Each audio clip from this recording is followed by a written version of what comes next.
we're playing some Battletech. But we're not playing the excellent game from Harebrained Schemes that came out this year, the Battletech computer game. While it is amazing, it is not tabletop Battletech. And that's what we're doing today, although instead of a physical tabletop, we'll be using a virtual one over here on the computer. I've done a video for MekHQ, which is a free and open source program that lets you play tabletop Battletech on the computer. You can play online against other people, you can play against the bot. In addition to that, the same people, the same group, have an application called MekHQ, which is a mech warrior sort of campaign management mode to simulate everything about owning your own. Well, in this case, it's going to be a mercenary company. Although you could be a unit attached to an inner sphere house. You could be a clan unit. You could be a variety of different things in there. So you're having to manage your personnel, your mech's warehouse with the replacement loot, repairing things in between missions, repairing your people in between missions in the infirmary over here, handling your finances, and so on and so forth. So we're gonna have a lot of that to do. Like, check out this map. We are playing, it is the year 3025, late succession war over here, sort of, is it still part of like the third succession war? 'Cause the fourth one starts up again in what, like 3030, sort of a response or around the same time as the Helm's Memory Core, doesn't it? I don't remember. Lord of Time! Hey, lordy! Thank you very much for that, buddy. Woot for Quill 11 bits. Throws money at the screen. Thank you very much. Hey, Essie! Oh, man. Every time I see your name, Essie, and a few other people, I'm like, oh, I gotta play Darkest Dungeon again. And there's another expansion coming out soon, and we may have to do that. Mostly I just get my Darkest Dungeon out of the way by watching Briarstone play. Hey, Audience! Thank you very much, long-time lurker. Thanks for doing what you're doing. Well, thank you for doing what you're doing by watching and, you know, making all this happen and be awesome. So thank you very much. All right. So, Invisible Puma. Now, how many people say Puma, and how many people say Puma? Because I think, like, typically I think there'd be like sort of a North American versus Britishism kind of split there, but even then that's not universal. Like, I say Puma, but some people say Puma. I don't know. It's always one of those things when it comes up.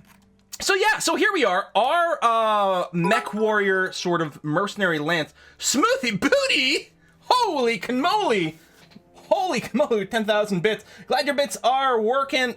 I gotta watch the Twitch chat for the actual text over here. Glad your bits are working. Hey, cool man. I just want to say to you, sir, that I have been watching your YouTube videos ever since I looked up Dwarf Fortress guides a decade ago. By the way, today was almost Dwarf Fortress. I know that's going to disappoint a lot of you that it wasn't Dwarf Fortress, but DF is coming back. The thing with DF, hey, my Brockers as well, thank you very much. Boom.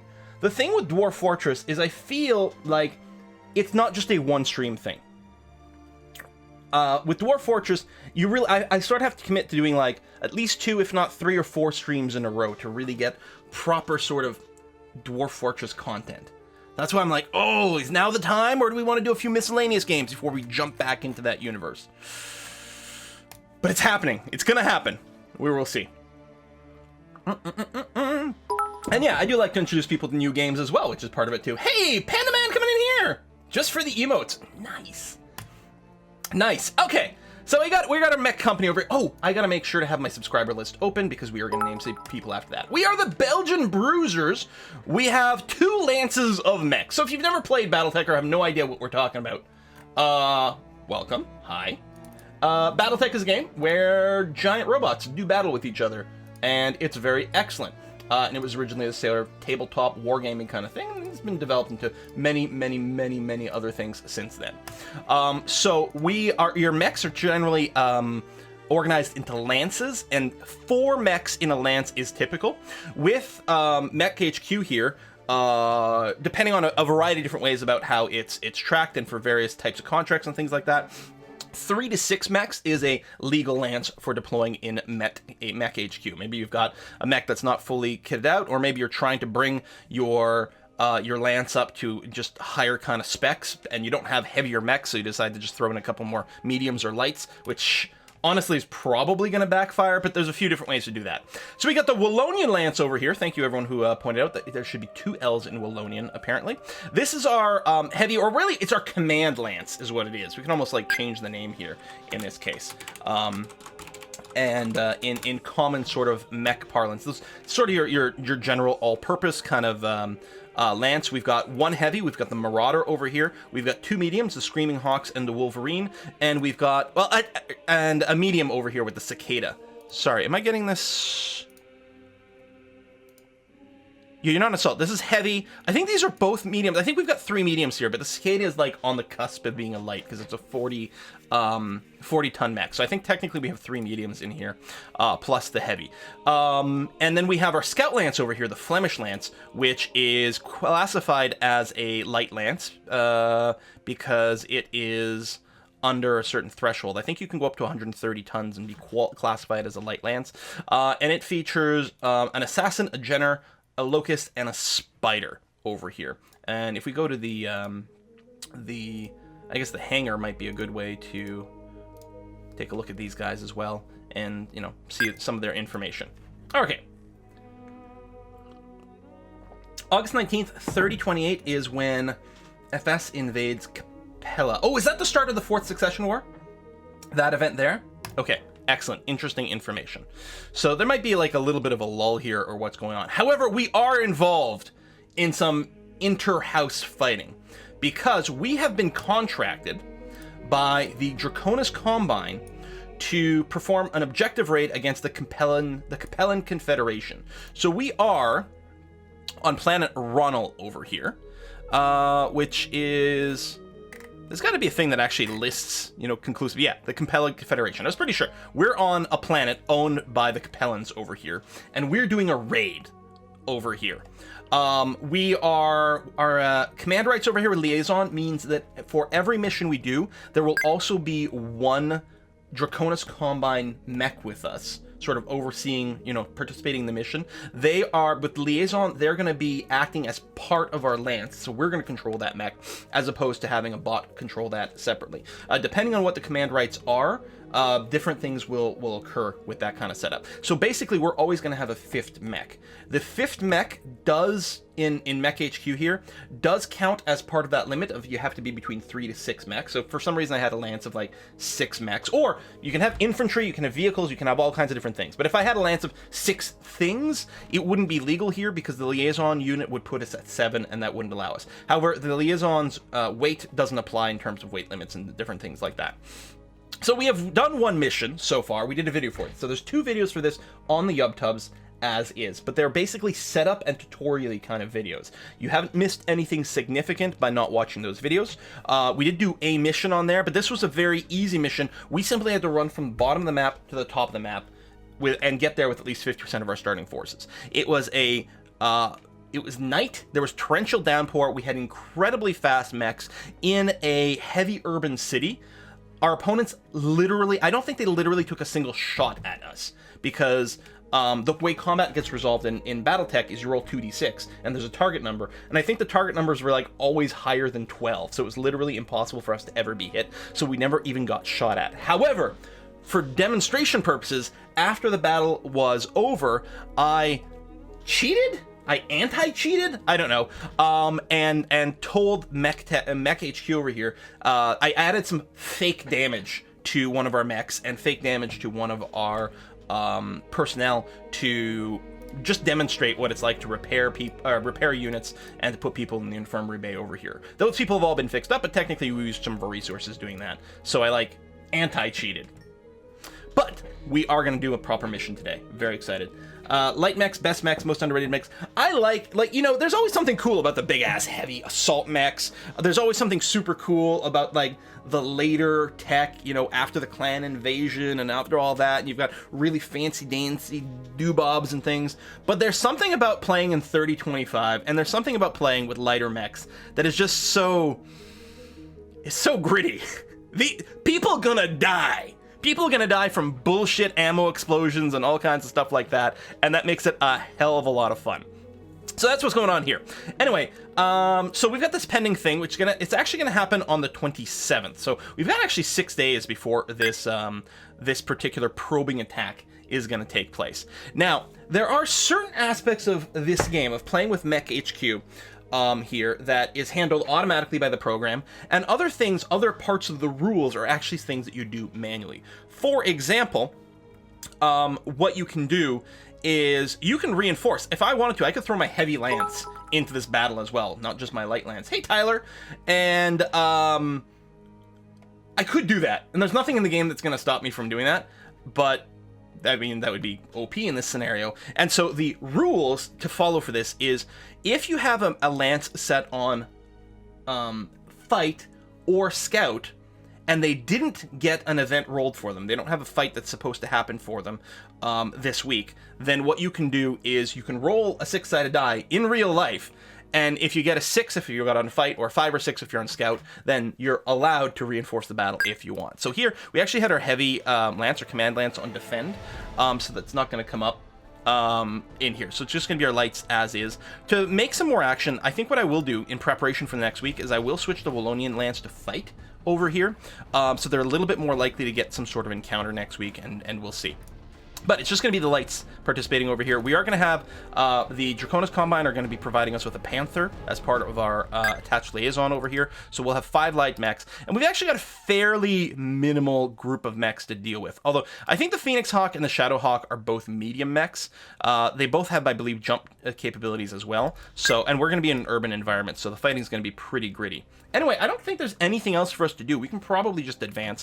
One thing I was thinking, though, it might be fun to start to develop another lance of some kind, just based on whatever starts to come up on the personnel market. So this week, it generated another mech warrior over here in the personnel market that we could hire. And she's actually pretty good. Here's the thing I didn't realize. When we were rolling up our mech warriors, we got a lot of really crappy mech warriors.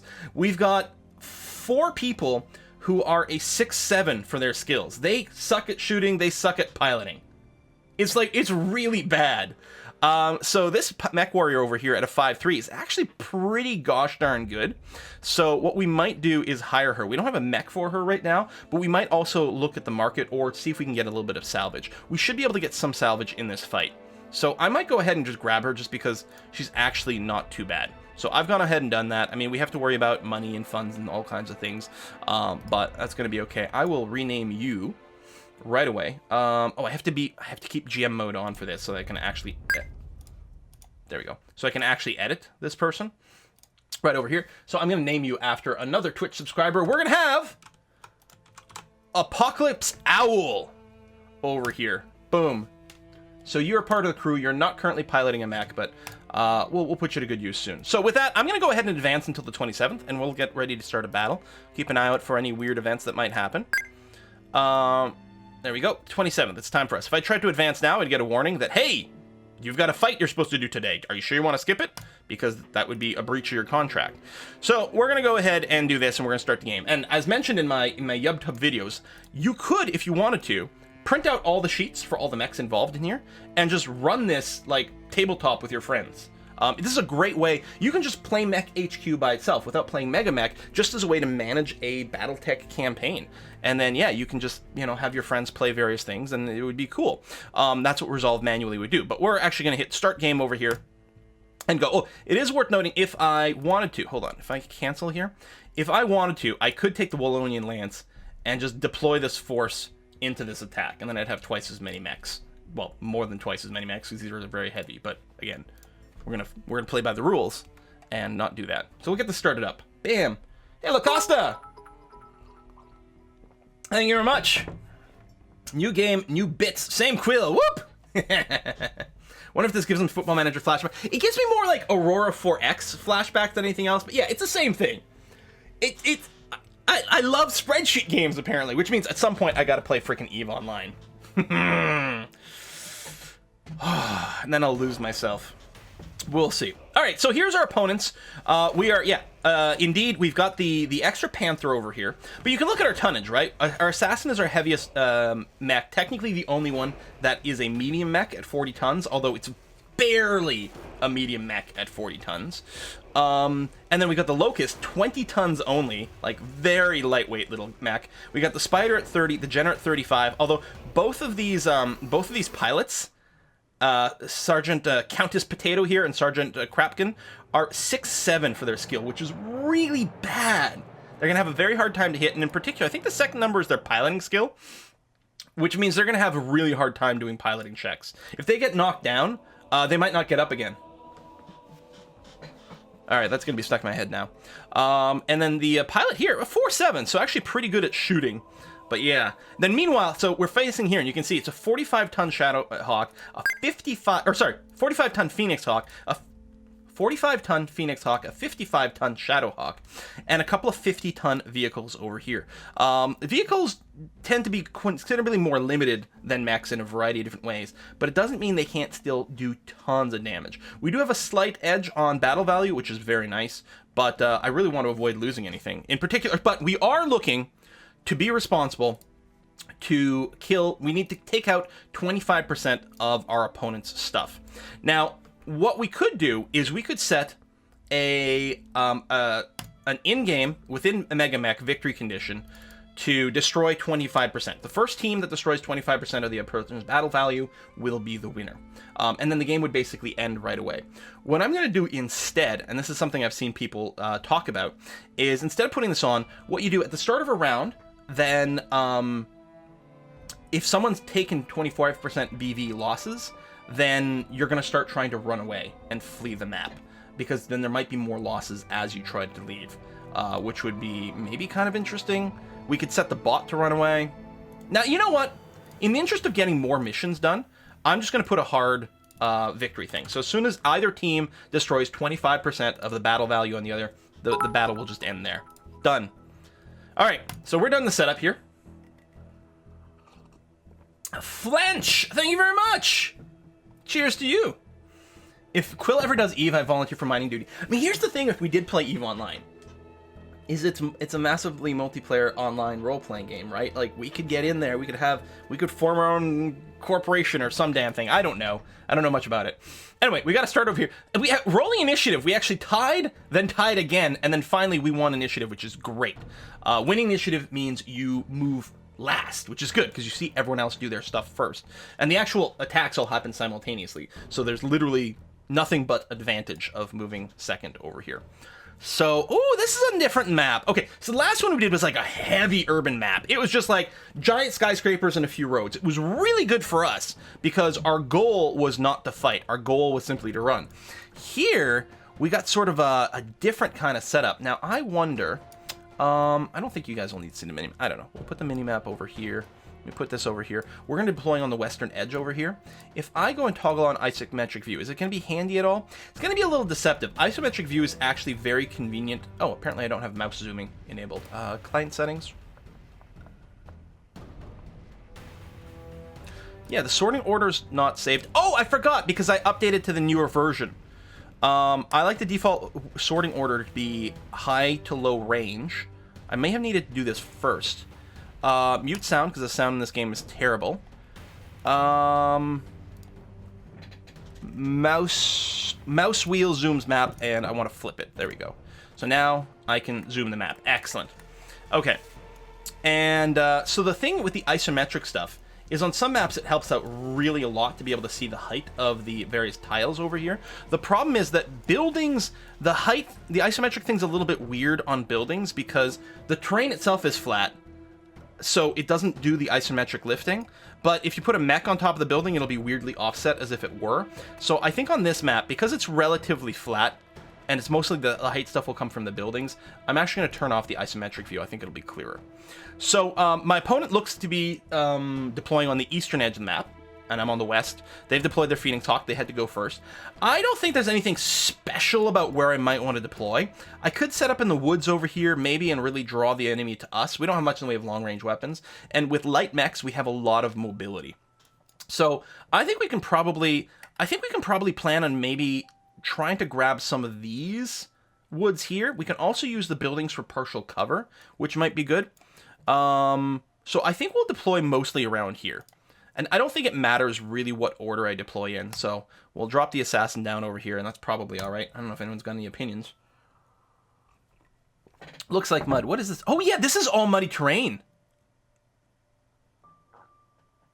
Except for here, which is dirt, flat terrain with forest, and then we've got asphalt over here. What? Do you have to roll piloting checks to go through mud? I actually don't know.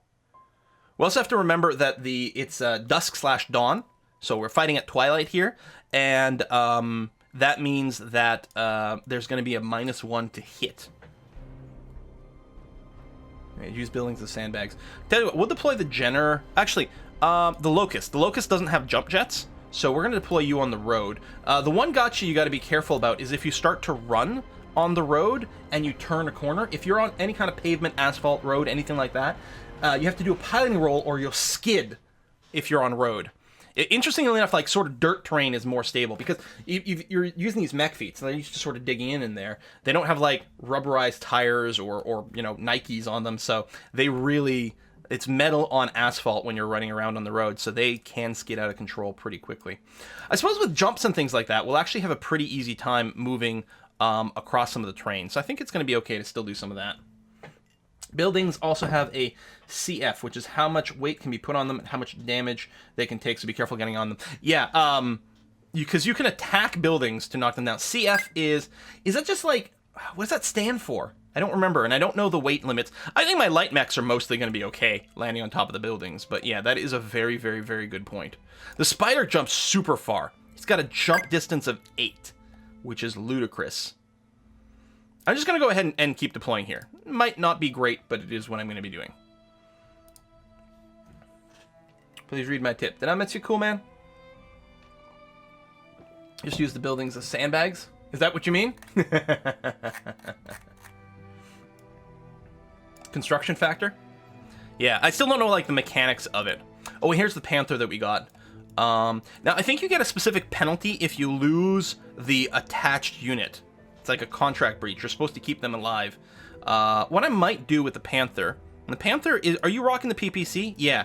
So I'm going to see if we can set the Panther up here and just line up for some of these shots maybe down here from the protection of the woods. I'll put you down here for now. I mean, spreading out's not usually a winning thing, but we'll see.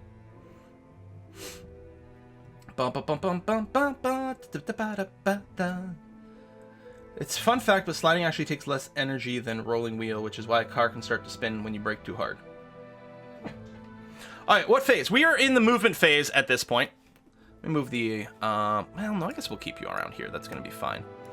We'll zoom a bit. So they've deployed in a big cluster. Interesting thing, vehicles, because each hex represents... It's about 30 meters. So, and while the mechs themselves are not 30 meters wide, you know, they're moving around a lot in the hex, and so you can only have one mech per hex. But vehicles... you can have multiple vehicles in a hex, and they can even be underneath a mech. Now, I know that our mechs can't shoot straight down. One thing I don't know, if I occupy a hex with a vehicle, while I can't shoot the vehicle, can the vehicle shoot me? That's sort of going to be important to know. Now, if we do occupy a hex with a vehicle, we can still kick it, you know, basically step on it. So it's not like we're defenseless in that situation. So... their movement was just a tank. I mean, we are going to want to move up and try to get some defensive positions within the town. Like, defense is like the #1 priority. But we got a lot of options here. I need to turn on the show possible moves. That's really handy. So all the hexes that are blue, this would be a walk. All of them that are yellow would be a run. Running generates a little bit more heat. Running also makes you a little less accurate. The distance you travel is how hard you are to hit. If we tried to do this, you see this tile over here? This tile here would actually require a piloting check over here. That sort of 3-star, this is a note that this movement would require a piloting check, which is... Oh, because it's from here, this hex here, we're turning and then moving forward on asphalt, so that would be it. And then here we move straight, and then we're making a turn over here, which is okay. I might be able to like manually tweak things to avoid any sort of turn on asphalt. Now, this pilot, who's this pilot in the Locust? We've got a Sergeant Lorax, piloting skill of 5, which isn't great. There's a chance you'll just fall on your ass doing this. And it's not like this tile's particularly defensive, although... you know, anytime you get to do a lot of movement, it's pretty good. I'm thinking I'm just going to do a walk over here. This is going to move 1, 2, 3, 4, 5, 6 tiles. So that'll give me a +2 to my defense. It is still nighttime, that's +1. There's still massive range things. I find it hard to believe that we're likely to get shot over here. Because these are not going to have that many long-range weapons, I don't think. So I'm going to do this. I'm going to be wide open. But I think we're okay. I'm going to start with that. Okay. I will move these after all. And do that. I'm covering my own chat, but I think that's going to be all right. Mechs have great big feet that stomp, stomp, stomp. This is basically the as close to the original rules as we can code it version. Yeah, I believe like you could do, it's like a one-to-one mapping of the original rules to here. So one thing I'm wondering is, do I move the Panther over here? So it looks like mud, there's no piloting checks, but it looks like it's twice as difficult to move through. So it looks like it costs 2 movement to move through mud. There's like swamp bogs and things like that where you have to do piloting checks or you get bogged down. I could move the Panther behind this building for some cover. The other thing I could do is I could enter jump mode. And I could put this mech on top of this building. The PPC, what kind of firepower do these guys have? I don't remember. Like a Phoenix Hawk. What are you packing? You got a large laser, which will have good range, but that's not so bad. What about the Shadowhawk? LRM-5s and the AC-5s. Now, of course, by doing the jump, we're really going to be inaccurate this turn. On the other hand, we'll be very well defended. I don't think we jump this turn with the Panther. I think I'm just going to walk up behind the building. It'll have great cover. It's just going to chill out over here. All right, the Shadowhawk did move forward. We're going to save the Spider for last because it has massive jumping abilities and we'll have the most sort of options about where to go. I think I'm probably just going to move to here, hide behind these buildings. We're trying to move up so that next turn... I don't think there's going to be any firing this round, but next turn there'll be a bunch. If I go and move the General over here, we'll be in light woods and have some cover from this building, so it's going to be okay. Yeah, at this point I can just accept that there's pretty much nothing that's going on. Look, if I turn on jump mode for the Spider, look how far it can go. Just ludicrous. Ludicrous. And with all these buildings in the way, yeah, there's not going to be any sort of eye contact. I'm thinking I'm just going to jump the Spider to here. And we'll have maximum options next time. Jumping generates 1 point of heat per tile you move, but we have enough heat sinks to just soak that all. So yeah, nothing's going to touch the Spider. And we're now in the firing phase. The Assassin literally, if I look at its weapons, yeah, see, it didn't take, because we didn't do it ahead of time. The long-range missiles, we have no line of sight. We have no targets we can hit. These are all being X'd out because the buildings are in the way. So we're not going to do anything with the Assassin. Yeah, don't bother me again. I think it'll basically be the same thing. Yeah, everyone's out of range over here. The Locust here. Oh yeah, I still want high to low. Medium lasers, there's nothing in range. I mean, I could shoot at some buildings, but I don't really see the strategic advantage. The Panther over here. Yeah, I mean, it's in range, but we don't have line of sight. I think we will end up putting the Panther on top of a building at some point. So just let it snipe with the PPC. Spider, same thing. So nothing happens here. There is going to be a prompt for a physical attack because we have the option of punching the buildings. But I don't think we're going to do any of that. Okay, very exciting round 2. Or actually round 1. So initiative phase over here. We lose initiative, unfortunately. So we're going to have to move first. Which is so dangerous. Shooting always happens simultaneously. It's the moving phase that matters. I'm very tempted to just put this Panther on top of the building. And hope that we can get some PPC shots off.